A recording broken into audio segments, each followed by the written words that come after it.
Scott McCloud explores the world of comics in a way never seen before. Whether he refers to comics as juxtaposed pictorial and other images in deliberated sequence, or more simply put as sequential art, he shows the meanings of time, space, and color among many other things. He also shows how these things are related in a unique and creative way. Comics have a wide variety range from action, comedy, and romance. Many people see comics simply as drawings or pictures with no meaning. Some people see them as cartoon drawings with words as captions.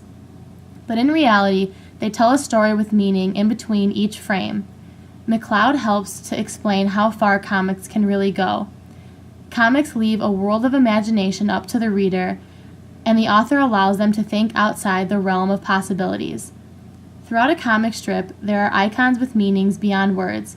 McCloud poses many questions with these icons and explores their true meaning. These icons can represent concepts, ideas, and philosophies, along with language, science, and communication. With the use of these icons, authors can use them to their advantage. They are able to portray their narratives in a condensed amount of space and frames.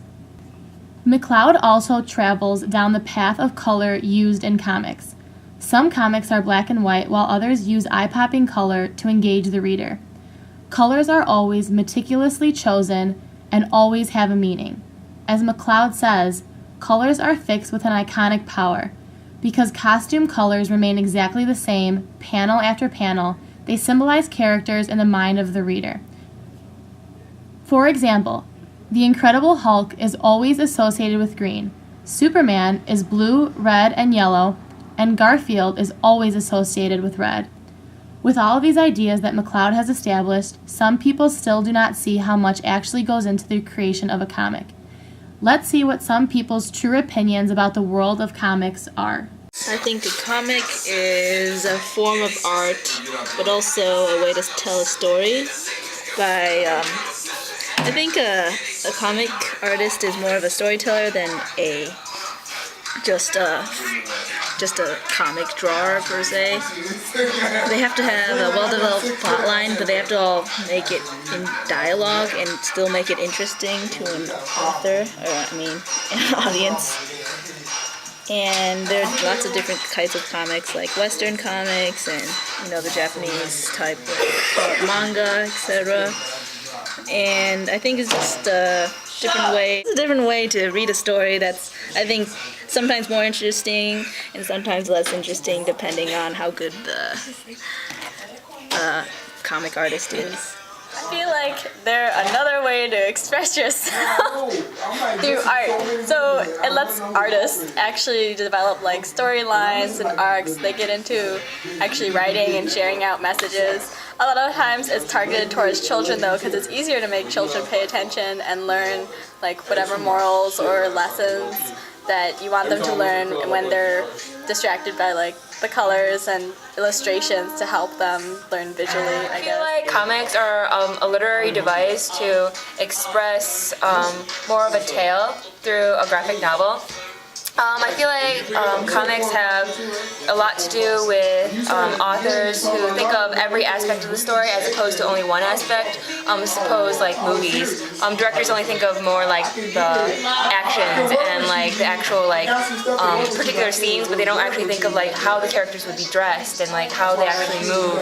But comic authors have to think about all of those, and I feel like it's a creation that comes with all sorts of ideas and like aspects of people's creativity. After researching McCloud's theory and talking to other people on their views in comics, we decided to remediate the comic theory.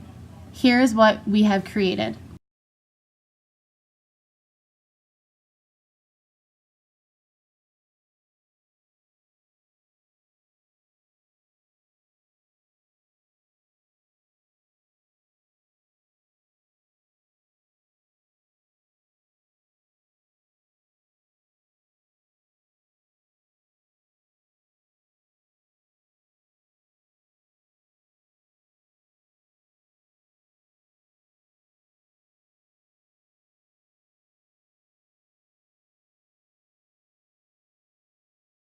Here we go, learning something new, blogging.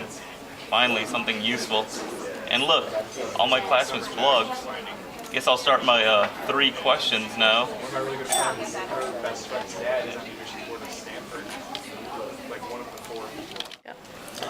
Man, just another stencil. Man, if this X-Acto knife wasn't so shitty, maybe I could do this work. I thought this was a writing class. Why do we keep doing art projects?